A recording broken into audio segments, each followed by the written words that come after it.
बलूचिस्तान जाम कमाल के खिलाफ असम्बली में तहरीक अदम एतमाद पेश कर दी गई। महंगाई के खिलाफ अपोजिशन की तहरीक का आगाज। मुस्लिम लीग नून हुकूमत के खिलाफ रावलपिंडी की सड़कों पर निकल आई। क्या अपोजिशन की महंगाई के खिलाफ तहरीक हुकूमत के लिए खतरा बन सकती है? पूछेंगे वजीर मुमलिकत बराए पार्लिमानी अमूर अली मोहम्मद खान से, रहनुमा मुस्लिम लीग नून उस्मा बुखारी से और पीपल्स पार्टी के रहनुमा सेनेटर मुस्तफ़ा नवाज खोकर से।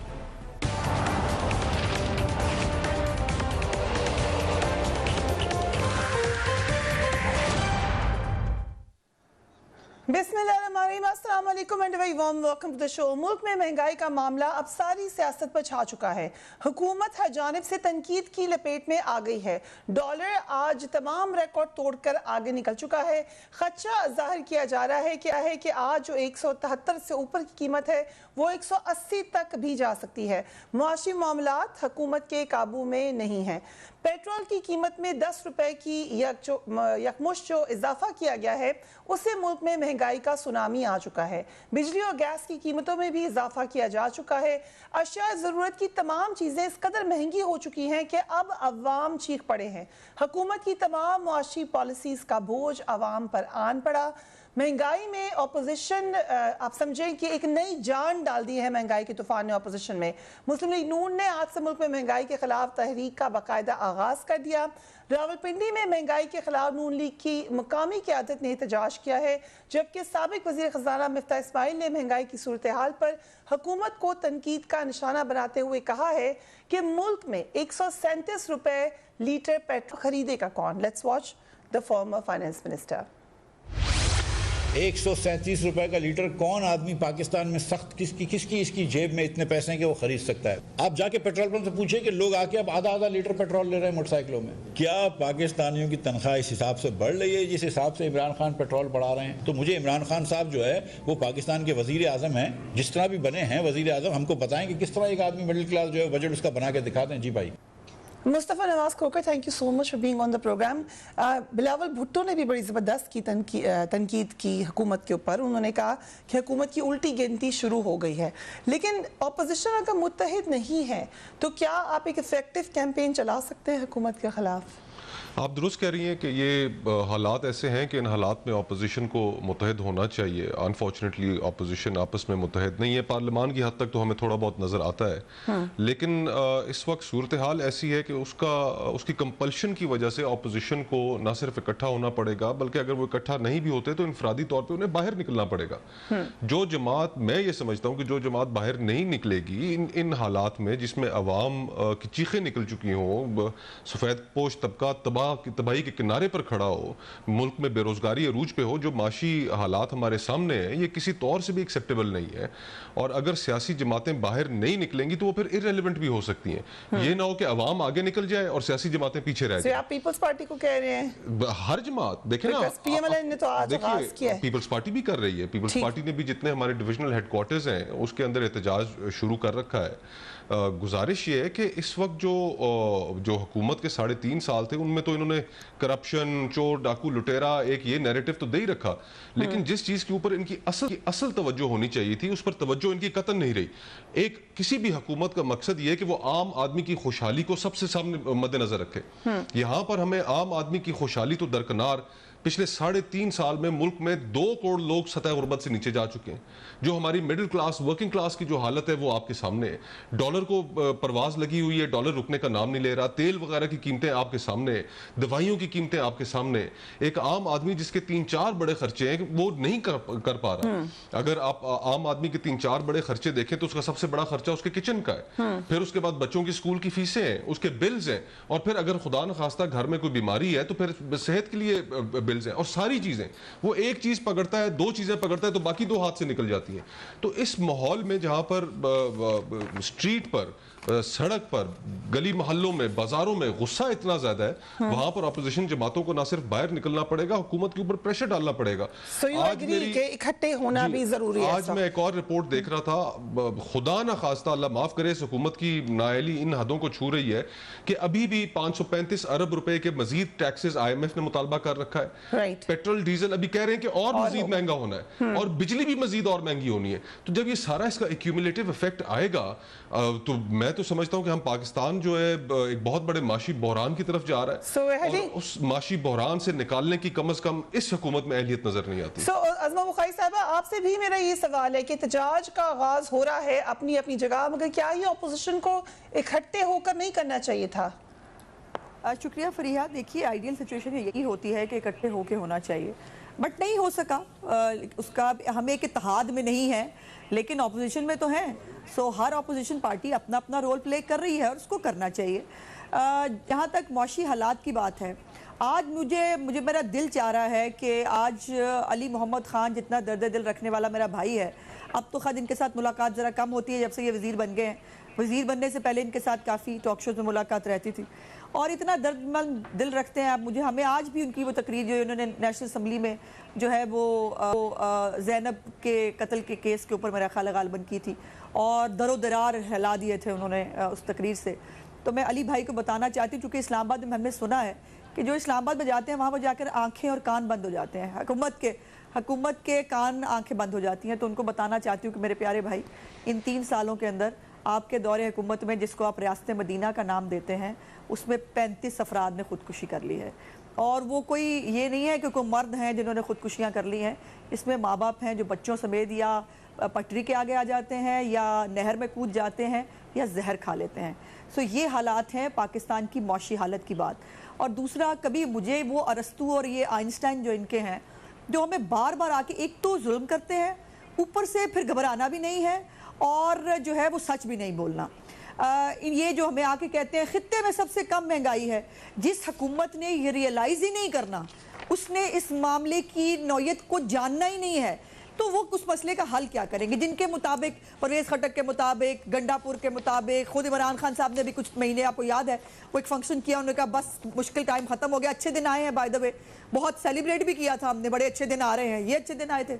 और आज इकोनॉमिस्ट की रिपोर्ट आई है जिसके मुताबिक ये जो खित्ता करते हैं ना, उसके मुताबिक पाकिस्तान चौथा बड़ा मुल्क है जिसके अंदर महंगाई जो है वो सबसे ज़्यादा है। इसके ऊपर सिर्फ अर्जेंटाइन, टर्की और ब्राज़ील है, और उसके बाद चौथा नंबर पाकिस्तान का है जिसमें महंगाई है। वो कहाँ है? मतलब झूठ क्यों बोलते हो इतना? खित्ते में सबसे ज़्यादा, अब ये देखिए कोविड जो है फरिया, सबसे ज़्यादा कोविड ने इफेक्ट किया इंडिया को। इंडिया, आपको पता है वर्ल्ड बैंक कहती है इंडिया 8% पे ग्रो करेगा।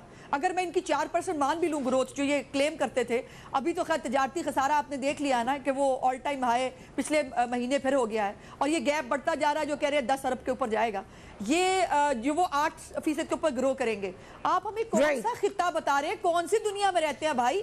या जहाँ जिस दुनिया में आप रहते हैं हम सबको भी वहाँ ले जाएं। अली मोहम्मद खान से पूछ लेते हैं, हमारे साथ मौजूद है अली मोहम्मद खान साहब। Thank you so much being on the program. Regional politics, खित्ते के से आप बार बार कंपैरिजन करने का कहते हैं, अभी अज़मा साहिबा ने वो सवाल उठा दिया, लेकिन साथ ही साथ जो एक हालिया सर्वे आया है उसके मुताबिक मुल्क के 57% अफराद ने वज़ीर आज़म की जो इकनॉमिक पॉलिसीज़ हैं उन पर अदम एतमाद का इजहार किया है, जबकि 77% अफराद का ख्याल है कि मुल्क गलत सिमत में जा रहा है। अभी अपोजिशन नहीं कह रही, ये आपके सर्वे का रिजल्ट कह रहा है। जी अली साहब। बहुत शुक्रिया। बिस्मिल्लाहिर्रहमानिर्रहीम, अल्लाहुम्मा सल्लि व सल्लिम व बारिक अला सय्यिदिना मुहम्मद। सबसे पहले तो इस बात का इजहार कि बिल्कुल महंगाई एक इशू है और काफ़ी एक बड़ा इशू बना हुआ है, लेकिन इंशाल्लाह इस पर कंट्रोल हासिल कर लिया जाएगा। टारगेटेड सब्सिडीज का भी प्रोग्राम है, कोशिश ये भी की जा रही है कि जितना कोई रिलीफ दिया जा सके वो दिया जाए। हाँ, अलबत्ता ये एक लम्हा फिक्रिया ज़रूर है कि जो इंटरनेशनल प्राइसेस बढ़ी हैं ऑयल की, हालांकि पाकिस्तान में खित्ते में प्राइस जो ऑयल की है वो सबसे कम रखी गई है, लेकिन बहरहाल उसके इफेक्ट से हम अपने आप को सेफ नहीं कर सके। जो ऑयल प्राइसेस बढ़ी हैं वो अलबत्ता हुकूमत के कंट्रोल में नहीं है। वो एक इशू ऐसा है जो इन्फ्लेटेड, जो इन्फ्लेशन है इम्पोर्टेड, वो एक इशू हमारे कंट्रोल में तो नहीं है, लेकिन बहरहाल मेरे ख्याल में जो मुल्क के अंदर गवर्नेंस है उसमें गुंजाइश मौजूद है। प्राइस कमिटीज के लेवल पे, सब्सिडीज के लेवल पे, टारगेटेड सब्सिडीज के लेवल पे, उस पर आज मीटिंग भी हुई है। मैं तो ऐवान में था मैं तो नहीं था मीटिंग का हिस्सा, लेकिन वज़ीर-ए-आज़म साहब ने उस पर एक मीटिंग आज ली है, कोर कमेटी की भी मीटिंग हुई है। अली साहब, ये मीटिंग कुछ अरसे पहले भी हो चुकी है। प्राइम मिनिस्टर ने ये कहा भी था कि अब हम ख्याल रखेंगे। ठीक है, इट्स एन इंटरनेशनल फिनोमेना, मगर ये बड़े अरसे से इंटरनेशनल फिनोमेना है, और जब हम इंटरनेशनल कंपैरिजन करते हैं तो फिर उनकी तनख्वाहें, उनकी मरात वो फ़र्क हैं जो पाकिस्तान के लोगों की हैं। सो फिर ये किस तरीके से हम लोगों को समझा सकते हैं बात? देखिए, आपकी इस बात में बिल्कुल वजन है। जो आप पॉइंट एस्टैब्लिश कर रही हैं वो ये है कि बेशक जो पेट्रोल प्राइसेस हैं वो खिते में रुपी डॉलर पैरिटी के हिसाब से अगर आप देखें हिंदुस्तान या श्रीलंका या बांग्लादेश वगैरह को देख लें, पाकिस्तान में शायद सबसे कम है, लेकिन कुछ कंट्रीज की जो उनकी जीडीपी ग्रोथ है या उनका जो पर कैपिटा इनकम है वो हमारे से ज्यादा है। लेकिन उसमें अब दो बातें हैं, वो अब मेरे दोनों दोस्तों को शायद ज्यादातर नून लीग, क्योंकि वो हमसे पहले गुजरे, उससे पहले पीपल्स पार्टी को शायद अच्छी ना लगे, वो ये है कि पर कैपिटा इनकम जो है वो 3 साल में तो नहीं गिरी ना पाकिस्तान की। जो आर्टिफिशियल एक बबल में रखा मोहतरम इसाक डार साहब ने, जब उनका 4 साल की उनकी फाइनेंस मिनिस्ट्री चली, तो अभी आपने जनाब मिफ्ता इस्माइल साहब का दिखाया, तो क्या ही अच्छा होता कि मिफ्ता भाई को अब इस प्रोग्राम में ले लें या डीपर पे आउट। सिर्फ एक सवाल कर लें कि आपकी सारी बातें हम दुरुस्त मान लेते हैं और आप सही और हम गलत, लेकिन ये हमें जरूर बता दें कि वो क्या वजूहात थी जो इसाक डार साहब ने डार नॉर्मल्स के तहत आर्टिफिशियल बबल में जब इकोनॉमी को रखा और डॉलर को उन्होंने आर्टिफिशियली मेंटेन रखा। तो अली साहब, आप मुझे ये बता दें कि रियल प्राइस क्या है, कहां तक लेके जानी है आपने, थोड़ा सा इसके बारे में बता दें कि आपकी नजर में रियल प्राइस फिर क्या होनी चाहिए? 200 से ऊपर होनी चाहिए? देखिए, ये तो इस तरह की स्पेकुलेटिव बात तो किसी भी मेंबर को चाहिए जाए कि कोई हुकूमती मेंबर हो वो करे, वो तो बिल्कुल नहीं करनी चाहिए। क्योंकि मिफ्ता साहब तो चले गए, अब तो आपकी गवर्नमेंट है, we can ask you about your policy. नहीं, आपकी बात को तो मैं जवाब दे रहा हूँ ना, लेकिन क्योंकि एक पॉलिटिकल प्रोग्राम है, आपने 2 पॉलिटिकल जमातों के एक मेन मेंबर्स को लिया हुआ है और साथ में आपने फॉर्मर फाइनेंस मिनिस्टर की बात मुझे सुनाई है, तो इसलिए मैंने ये बात की है कि उस फाइनेंस मिनिस्टर से उनसे जरूर हम ये पूछने का हक रखते हैं कि आपकी पॉलिसी दुरुस्त थी, उसी चीज को रिफॉर्म करके या उसको रिफाइन करके हम आगे लेके गए हैं कि हमने डॉलर के जरिए, आसान अल्फाज में अवाम के लिए, कि डॉलर मार्केट में फेंक के हमने स्टेट बैंक से बोरो करके जो डॉलर है उसको हमने मेंटेन नहीं किया, रुपये की कीमत को मेंटेन नहीं किया, हमने उसको नेचुरल अलाउ किया है। उसका एक नुकसान अवाम को हुआ है आर्जी तौर पे, लेकिन आहिस्ता ये स्टेबिलिटी आ जाएगी। देखें, या तो आप जो है इसी तरह कर्जा ले लेके डॉलर को 100, 110, 120 पे रखते, उसका फिर आप मुझे बता सकते हैं अंजाम क्या होगा। जब आखिरी बात, जब मिफ्ता साहब गए हैं, ये इस बात को जो है मुस्तफा नवाज भाई इस बात को समझते हैं, क्योंकि थोड़ा बहुत इकॉनमी का मेरे ख्याल में मेरे से तो बेहतर ही जानते हैं कि ये जब मिफ्ता साहब गए हैं, उन्होंने जब ये पॉलिसी सरदार की आखिरी साल में आके चेंज की है, ये देखें कि आखिरी साल 1 महीने जब हम हुकूमत में जो है अगस्त में 2018 में 1 महीने का फॉरेन एक्सचेंज रिजर्व नहीं था, उसके गुनाहगार मिफ्ता नहीं थे, उसके गुनाहगार जो है वो इसाक डार साहब थे, जिन्होंने वो डॉलर लेके जब आर्टिफिशियली मुझे एक ब्रेक पे जाना है अली साहब, पर कैन आई से ऑन अ लाइटर नोट के चले पीएमएलएन का तो हम पूछ लेंगे अज़मा बुखारी साहब से, पीपल्स पार्टी के फाइनेंस मिनिस्टर्स का तो आप डायरेक्ट पूछ सकते हैं कि वही वाले फाइनेंस मिनिस्टर हैं आपके, ऑन अ लाइटर नोट। चलिए, will take a break and we will be right back.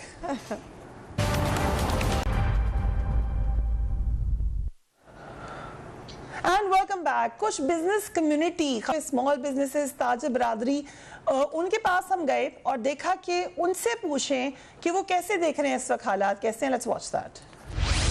जो रुपए की कीमत है ना, उसको कमज़ोर करने में पता नहीं अब किसका हिस्सा है और कौन से वो लोग हैं जो हमारी मुआशी पॉलिसी बनाते हैं और रुपए को गिरने नहीं देना चाहिए, जिन्होंने गिरने दिया है वो जिम्मेदार हैं इसके कि क्यों गवर्नमेंट को बताना चाहिए कि हमारा रुपया क्यों गिरा है। माजरत के साथ स्टेट बैंक में भी जो गवर्नर साहब है वो भी हमारे IMF के नुमाइंदे हैं। तो ये जो हैं वो लोग जो यहाँ बैठे होंगे और होंगे उनके मुलाजिम, वो हमारी बात नहीं करेंगे। ये वो चीज़ें जो गवर्नमेंट के कंट्रोल से बाहर हो गई हैं। अब गवर्नमेंट, मुझे समझ नहीं आती, गवर्नमेंट सियासत चला रही है या मुल्क चला रही है, मुझे तो कोई समझ नहीं आ रही। ऐसा कभी भी नहीं हुआ है, इस तरह का काम कभी भी नहीं हुआ है कि डॉलर आपका 180 के नज़दीक अब जाने वाला है। मुझे तो शक लग रहा है कि अगर ये 200 से क्रॉस करके हम क्या करेंगे। डॉलर्स और पेट्रोलियम की मसनूआत जो महंगी हुई है, इसकी वजह से जीना बहुत मुश्किल हो गया, क्योंकि हर चीज़ महंगी हो गई है। और हम ख़ुद बिज़नेस करते हैं, हमारी गारमेंट्स की भी शॉप है, तो जो चीज़ हम होल सेल पे परचेज़ करते हैं, उसको जब हम सेल करते थे जिस प्राइसेस पे, उन प्राइसेस पे अभी हमें मिल रही है, हमें उसको सेल करना बहुत मुश्किल हो गया है। तो उसके अलावा हमारे तो चले गारमेंट्स का है, प्रॉपर्टी का करते हैं, रियल एस्टेट का, कंस्ट्रक्शन का हमारा बिज़नेस है, छोटे छोटे घर बना के सेल करते हैं। दूसरे वो भी हमारे लिए बहुत मुश्किल हो गया, क्योंकि इन पेट्रोलियम की वजह से, डॉलर की वजह से हमें सारा मटेरियल महंगा हो गया। महंगाई तो आप हम इससे नहीं कह सकते। महंगाई होती थी पहले, 1 रुपया बढ़ गया, 2 रुपये पेट्रोल में इजाफा हो गया। इससे आप सीधा स्ट्रेट ये कह लें कि तबाही है। गरीब तबका जो है वो तो समझ लें कि ख़ुदकुशी की तरफ उसे जानबूझ के ले जाया जा रहा है। या तो जो गवर्नमेंट ने आते ही ऐलान किया था कि हम सबको रुलाएंगे, और ये वो गवर्नमेंट ने कहा था हम सबको रुलाएंगे, क्या उनका इशारा बिजनेस कम्युनिटी या स्मॉल बिजनेसेस की तरफ था? हम और भी कुछ लोगों के आपको दिखाएंगे स्टेटमेंट्स, बट मुस्तफ़ा साहब एक और बात भी कहती है पीपल्स पार्टी, PTI, वो कहते हैं कि आपके दौर में तो सबसे ज़्यादा महंगाई हुई थी। उस वक्त भी जाते थे हम ताजरों के पास, तब भी वो लोग कहते थे कि महंगाई हो गई है। सो ये कंपैरिजन किस तरीके से हो सकता है, क्योंकि ऑयल प्राइसेस आपको भी ज्यादा मिली थी? कंपैरिजन जो है वो PTI आई, PTI का तो मुकदमा ही ये था कि हम आएंगे, 100 दिन का हमारा प्लान तैयार है और हम इन चोरों, डाकुओं, लुटेरों की तरह नहीं है।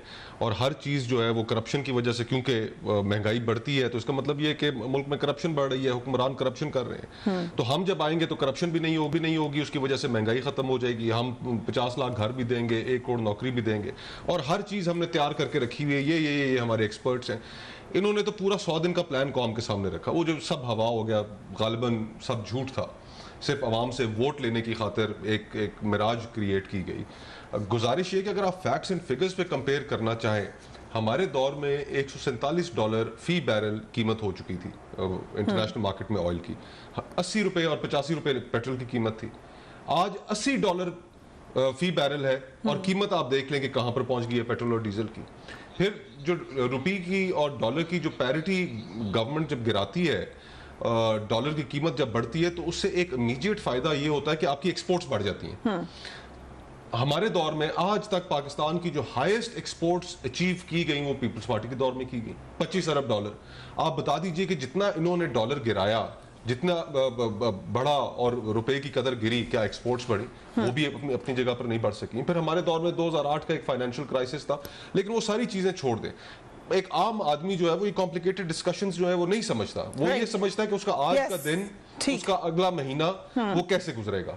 और आज के दिन में एक आम आदमी जो इस वक्त सड़क पे सोच रहा है, समझ रहा है, वो इस हुकूमत को मौरूद इल्जाम ठहरा रहा है। और उसमें हुकूमत के पास कोई ऐसा रास्ता नहीं है। या तो आज अली मोहम्मद खान साहब मेरे भाई हैं, बड़े अजीज दोस्त हैं, उनका एहतराम है, आज ये कैटेगोरिकली कह दें कि मैं आज वादा करता हूं फरिया आपके प्रोग्राम के ऊपर कि आज के बाद पेट्रोल की कीमत ऊपर नहीं जाएगी, वादा कर लें कि आज के बाद टैक्सेस मजीद नहीं लगेंगे, वादा कर लें कि बिजली की कीमत ऊपर नहीं जाएगी। सब कुछ IMF के कहने पे हो रहा है। आपने अभी एक ताजिर साहब का दिखाया, उन्होंने कहा कि जी बिल्कुल उन्होंने दुरुस्त निशानदेही की। गवर्नर स्टेट बैंक जो है वो IMF के नुमाइंदे हैं। कहाँ ये कहना कि हम अपने मुल्क की जो सोवरेनिटी है उसको सरेंडर नहीं करेंगे, कभी हम IMF के पास नहीं जाएंगे, खुदकुशी कर लेंगे, और कहाँ IMF का पूरा का अमला वो आपने पाकिस्तान में लाके बिठा दिया कि वो यहाँ पे ये प्रॉमिस ले लेते हैं अली साहब से, ही सिटिंग हियर। लेकिन अज़मा साहिबा, आप पहले अगर मिफ्ता इस्माइल साहब से जो कुछ सवालात उठाए थे अली मोहम्मद खान ने, उनके अगर जवाब देना पसंद करें। जी बिल्कुल, मुझे कुछ रिकॉर्ड की दुरुस्तगी चाहिए। पहले तो मेरी बात यह है कि प्यारे भाई जो हैं, ये PTI वालों को पता नहीं क्यों यकीन नहीं आता कि इनको हुकूमत में आए हुए 3.25 साल से ज़्यादा टाइम हो गया है, और इस 3.25 साल में 3 फाइनेंशियल ईयर्स होते हैं, और 3 फाइनेंशियल ईयर्स में आप 3 दफ़ा बजट देते हैं, जो आम हुकूमतें देती हैं। आपने तो खैर कहा था पिछली दफ़ा भी कि कोई बजट नहीं आएगा, उसके बाद मिनी बजट नहीं आएगा, बटाए। अब ये जो ये बार बार इल्ज़ाम इसहाक डार साहब पे लगाते ना, एक ही वो रेट्रिक है, वो ये कर दिया था, वो कर दिया था। जब पहली दफ़ा इमरान खान साहब को डॉलर कीमत बढ़ने का जब टीवी से पता चला, तो उसके बाद जब उनसे बात की तो उन्होंने कहा, इनके सारे तर्जुमानों को जरा निकाल के देखिए स्टेटमेंट्स, उन्होंने कहा बस 125 पे चला गया। अब आप देखिएगा कि बिल्कुल हमने फ्री फ्लोटिंग कर दिया है, तो अब ये देखिए कि पाकिस्तान की मईशत कैसे तरक्की करेगी। बिल्कुल मुस्तफ़ा ने ठीक कहा कि वो या तो पैसा रुपए की कीमत गिरा के आपने कोई फ़ायदा हासिल किया हो, आपने उल्टा ये किया कि आपके जो डेट है उसमें इजाफा हुआ, प्लस आपने जो जितना भी पाकिस्तान की आवाम को महंगाई के दलदल में आपने फेंक दिया। और ये जो ये अभी क्लेम कर रहे थे ना हमने नहीं किया, ये मेरे पास रिपोर्ट है एक्सप्रेस ट्रिब्यून की, जिसके अंदर वो कह रहे हैं कि 5.8 बिलियन डॉलर्स इन्होंने मार्केट में फेंके कि ये डॉलर को स्टेबल रख सकें। ये मेरे पास है, लेकिन ये उससे भी इनका मसला हल नहीं हुआ। अब ये बार बार मुर्दे इल्ज़ाम ठहराना इसहाक डार साहब को, इसहाक डार साहब ने ये सब किया, अचीव क्या किया? उन्होंने अचीव किया कि 5.8 के ऊपर आपको जीडीपी दी, उन्होंने ये अचीव किया कि 3% के ऊपर महंगाई लेके आए। और ये एक्सक्यूज़ है ना पेट्रोलियम प्राइसेस का, मैंने 2-4 प्रोग्राम्स में पहले भी बताया है, मेरे पास पूरा चार्ट मौजूद है ईयर वाइज। पाकिस्तान में 14 साल में, पिछले 14 साल में कोई 8 मरतबा, जिसमें पीपल्स पार्टी की हुकूमत का दौर भी शामिल है, और जब हमें हुकूमत मिली तब भी $109 के ऊपर हमें जो है वो पर बैरल के ऊपर पेट्रोल मिला था। सो हम तमाम हुकूमतों ने कभी भी पेट्रोल की प्राइस 138 पे नहीं जाने दी, इनको 84 पे मिल रहा है, लेकिन उसके बावजूद आप प्राइस देखिए कि 138 जो है वो हमें प्राइस पेट्रोल की देनी पड़ रही है। तो ये कोई एक्सक्यूज नहीं है कि जी सबसे ज्यादा महंगा इनके दौर में नहीं हुआ, सबसे महंगा दौर हुआ था पीपल्स पार्टी के दौर में, उनके दौर में भी ये कीमत नहीं थी, हमारे दौर में भी था, ये कीमत नहीं थी। सो ये इसके पीछे छुपने की कोशिश ना करें, आपने हमें कैलकुलेट करके बताया हुआ है कि 46 रुपए पे पेट्रोल मिल सकता है, हमें वो 46 रुपए वाला पेट्रोल चाहिए, सिंपल सी बात है। राइट अजमा साहबा की आवाज थोड़ी सी डिस्कनेक्ट हो रही है, इस आवाज को प्लीज ठीक कीजिएगा। अली मोहम्मद खान साहब, बहुत सारे सवाल आ गए, दोनों मेहमानों की भी आपने बातें सुन ली, बिजनेस कम्युनिटी की भी सुन ली। एक मामला जो अभी मुस्तफ़ा साहब ने हाईलाइट किया कि मसला ये है कि जो सड़क पे इंसान है वो आपसे आपकी तरफ ही देख रहे हैं। यस टेक्निकली बहुत सारे सवाल वहाँ पर मौजूद होंगे, लेकिन लोगों ने आपसे ही सवाल करना है, जैसे कि ये सर्वे रिफ्लेक्ट कर रहा है, तो उनको क्या जवाब देना है?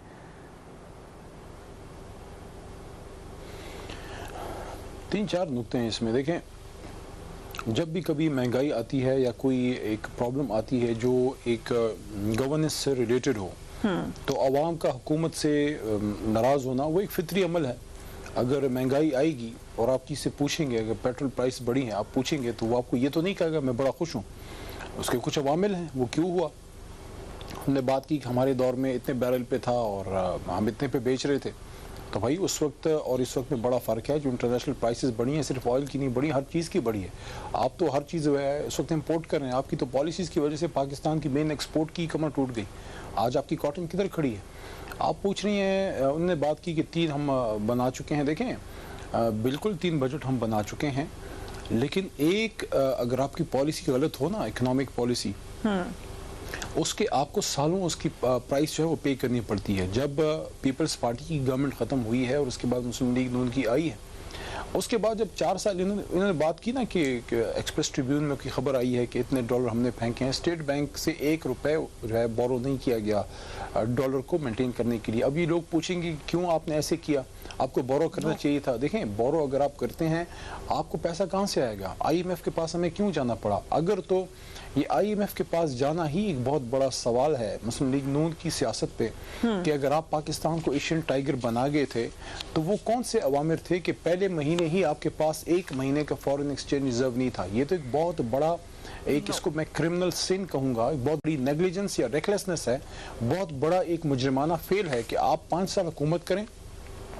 और 5 साल बाद आप जिसके भी हवाले हुकूमत करें, हम ना आते कोई और भी आता, 1 महीने का फॉरेन एक्सचेंज रिजर्व ना होना।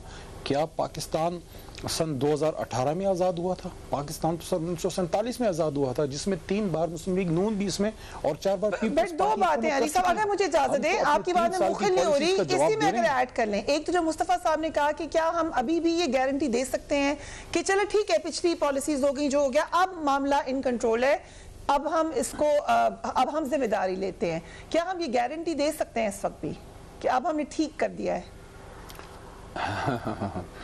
2 चीज़ों की मैं इनको गारंटी दे सकता हूँ, इसकी तो मैं नहीं दे सकता क्योंकि मैं तो इंटरनेशनल ऑयल प्राइसेस को कंट्रोल नहीं करता।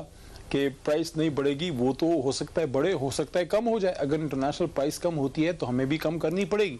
लेकिन दो चीज़ों की गारंटी मैं मुस्तफ़ा नवाज़ भाई को दे सकता हूँ कि एक तो ये है कि आपके वज़ीर आज़म भरपूर कोशिश कर रहे हैं कि इन प्राइसेस को कम किया जाए और लोअर मिडिल इनकम को सपोर्ट किया जाए, और इस वजह से 1600 अरब रुपए के कामयाब पाकिस्तान प्रोग्राम के तहत बिला सूद, इस्लाम के मुताबिक, इस्लामी बैंकारी के मुताबिक बिला सूद 1600 अरब रुपए का कर्जा दिया जाएगा नौजवानों को, ताकि वो नीची सतह से वो कर्जे लेके बिजनेस में जाएं।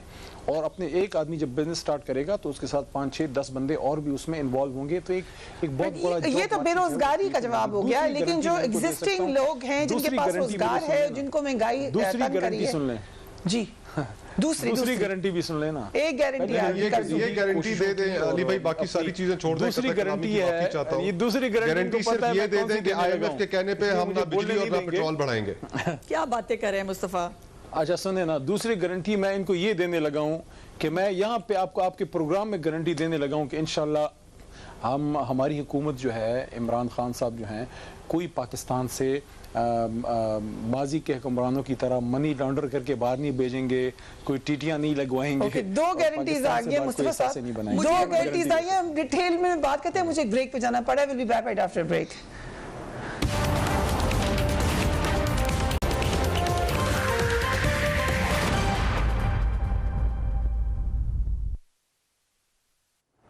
And welcome back. वक्फे से पहले आगाज में हमने बात किया कि अपोजिशन अगरचे महंगाई पर एहतजाज शुरू कर चुकी है, लेकिन इकट्ठे जो एक मुत्तहिद अपोजिशन का एहतजाज है वो हमें नजर नहीं आ रहा। पीपल्स पार्टी के रहनुमा कमर ज़मान कारा ने आज एक और बात की। उन्होंने कहा कि हुकूमत मजहब कार्ड को इस्तेमाल करी है। Let's watch him.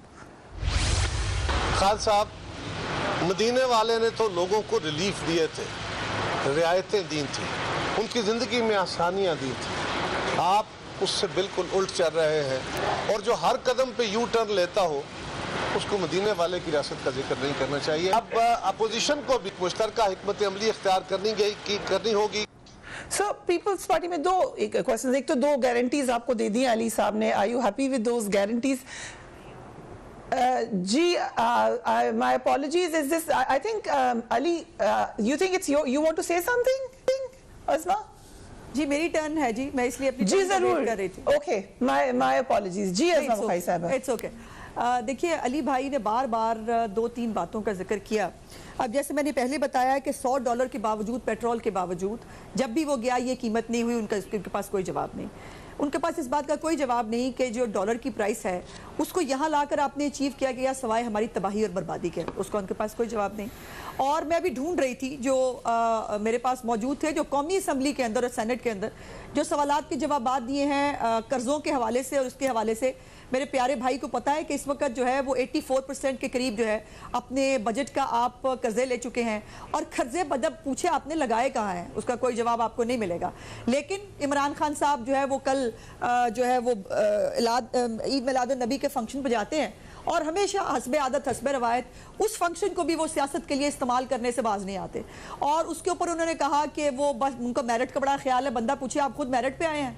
जो आपको मेरिट का बड़ा ख्याल है, ये जो बाकी आपने सारे लगाए हुए हैं ये आपने मेरिट पे आए हुए लगाए हुए हैं। और ये जो मनी लॉन्ड्रिंग की और उसकी बातें करते हैं, ना किया करे भाई। इतनी पाकी दामा की हकीकत ना बढ़ा अपनी, वो आगे मुझे शेर याद नहीं आ रहा कि वो कबा देख और क्या देख, बरल जो भी था।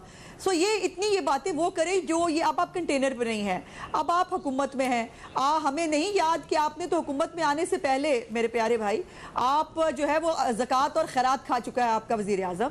आपका फॉरेन फंडिंग केस जिसके ऊपर आपके ऊपर मनी लॉन्ड्रिंग का इल्ज़ाम आपकी पार्टी के ऊपर लगाया गया, पूरी पार्टी के ऊपर, कि आपने अपने मुलाजमों के नाम पे मनी लॉन्ड्रिंग की, वो आपके ऊपर चार्ज है। फिर हुकूमत में आने के बाद, एक मिनट, हुकूमत में आने के बाद जो आपने मेहरबानी फरमाई है रियासत मदीना का नाम लेकर, जो आपने आटा चीनी खाई है, जो आपने अद्वियात पर डाका मारा है, जो आपने LNG का फ्रॉड किया है, जो रिंग रोड पे आप रिंग रोड बनने से पहले आप उसके पैसे अरबों रुपया डिकार गए, ये तमाम बातें। और अभी एक तो जस्ट गोज ऑन, आप तो खाना खा गए पूरे का पूरा और डिकार भी नहीं लिया। ओके चलें, ये जो क्वेश्चन तोशा खाने का ही कर लेते हैं, but can we quickly ask for the guarantees. Mustafa साहब से पहले साहब आप इकट्ठे जवाब दे दें, गारंटीज आपको ठीक लग रही हैं और क्या आप ये मजहब के ऊपर भी देखें, गुजारिश ये है कि अब भाई दोस्त हैं और पढ़े लिखे आदमी हैं, हमेशा हकायक पे बात करते हैं। और एक ज़माना वो था कि जब इमरान खान साहब अपने हाथ में ट्रांसपेरेंसी इंटरनेशनल की रिपोर्ट्स को लहराया करते थे और कहते थे कि देखो पाकिस्तान में करप्शन कितनी हो गई है, और उसी की बुनियाद पर मुतालबा करते थे कि हुक्मरान मुस्तफ़ी हो। अगर आज उसी ट्रांसपेरेंसी इंटरनेशनल की आप रिपोर्ट्स उठाएं तो पाकिस्तान में करप्शन बढ़ गई है। मेरा भाई क्या ये वसूख से कह सकता है कि आज थानों में पुलिस ने पैसे लेने बंद कर दिए हैं? क्या पटवारियों ने पैसे लेने बंद कर दिए हैं? आपने बच्चा स्कूल में दाखिल कराना हो तो आपको पैसे देने पड़ते हैं, आपको मरीज अस्पताल में दाखिल कराना हो तो आपको वहां पर पैसे देने पड़ते हैं। कौन सा ऐसा शोबा जिंदगी है जिसका वास्ता अगर सरकार के साथ हो तो वहां पर आपका काम सिफारिश के बगैर होता है? हम सब इसी मुल्क में रहते हैं, आप जिस सरकारी महकमे में चले जाएं वहां पर आपसे पैसे लिए जाते हैं। तो पाकिस्तान उसी ट्रांसपेरेंसी इंटरनेशनल के मुताबिक करप्शन बढ़ गई। आप कहते हैं कि टीटियां बाहर नहीं जाएंगी, तो फिर ये करप्शन क्यों बढ़ गई है? आप तो कहते थे कि अगर मुल्क का हुक्मरान ईमानदार हो तो करप्शन नहीं होगी, नीचे में कोई करप्शन करने की जुर्रत नहीं करेगा। आज पाकिस्तान में करप्शन बढ़ गई है। और जहां तक एक आम आदमी का ताल्लुक है, आपका उसके ऊपर फोकस नहीं है। पिछले 3.5 साल से सिर्फ एक इन्होंने रट लगा कर रखी है, ऑपोजिशन को चोर कहना, डाकू कहना, लुटेरे कहना। भले आप हमें कहें, मैं ये भी कहता हूं आप हमें कहते रहे, अगर चोर डाकू लुटेरा कहने से रोटी सस्ती होती है, आटा सस्ता होता है, चीनी सस्ती होती है, तो आप दिन में हमें 150 दफा इजाजत वो दे रहे हैं कि आप कहें चोर डाकू लुटेरा भी बेशक है, लेकिन साथ आप कीमतों को भी कम करें। जी अली साहब, वही रिटॉरिक है जो अपोजिशन की तरफ से हमेशा आता है, एक ऐसी जमात की तरफ से इमरान खान साहब पे इस बात का इल्ज़ाम लगाना कि करप्ट हैं। तो मैं समझता हूँ इस बात का तो जवाब देना ही इमरान खान साहब की तौहीन है कि वो लोग बाहर हैं जो जिनको एक जमाने में आप उनको वसूख से लहराया करते थे, जिनको सुन लेना सुन ले, जिनको मुल्क छोड़ना पड़ा करप्शन की वजह से, और जो अदालतों का सामना नहीं कर पा रहे, जो अदालतों से मफरूर हैं, जो बीमारी का बहाना बना के मुल्क से बाहर बैठे हैं, और इमरान खान साहब को करप्शन की बात करते हैं, जो सुप्रीम कोर्ट से क्लियर हुए कि इस पर मैं वक्त नहीं ज़ाया करूँगा, अवाम को पता है कौन करप्ट है कौन नहीं है, मुझे इस पर ना बोलने दें। मैं सिर्फ ये कहूँगा कि जो महंगाई का इशू है बहुत जेन्युइन है और उस पर हम काम कर रहे हैं, अल्लाह बेहतर करेगा। लेकिन अवाम की नाराज़गी का महंगाई के इशू पे मतलब ये नहीं है कि उनका कोई इन पे बड़ा कोई एतमाद बन गया। उनको पता है कि उन्होंने उनके ख्वाब चुराए। 30 साल की मिस गवर्नेंस की वजह से आपको IMF प्रोग्राम में जाना पड़ा, आपको बैरूनी कर्जे लेने पड़े। यहाँ सवाल उठा के कर्जे किधर लगे, तो कर्जे उधर ही लगे जहाँ से आपने लिए थे। जो आपने अरबों रुपए लिए थे उसको देने के लिए वो कर्जे लेने पड़े और वो उनको देने पड़े। बाकी एक अवाम ऐसा ना हो एक एहतजाज आपके खिलाफ करे, जब आप एहतजाज पे निकलें कि आपसे ये सवाल करे कि अगर आप वाकई उनके मफाद में निकले हैं और आपको वाकई अवाम के मफाद का इतना दुख है तो अपोजिशन आपस में पीडीएम का कोई खतरा नहीं है आपको। मुस्लिम लीग नून का एक किबला जो है वो रायवेंड की तरफ है, उनका दूसरा किबला मॉडल टाउन की तरफ से। बिलावल साहब की एक पॉलिसी है, जरदारी साहब की दूसरी है, मौलाना साहब जो है उनकी एक ही पॉलिसी है कि कहीं हमें फिट करा दो, कहीं दोबारा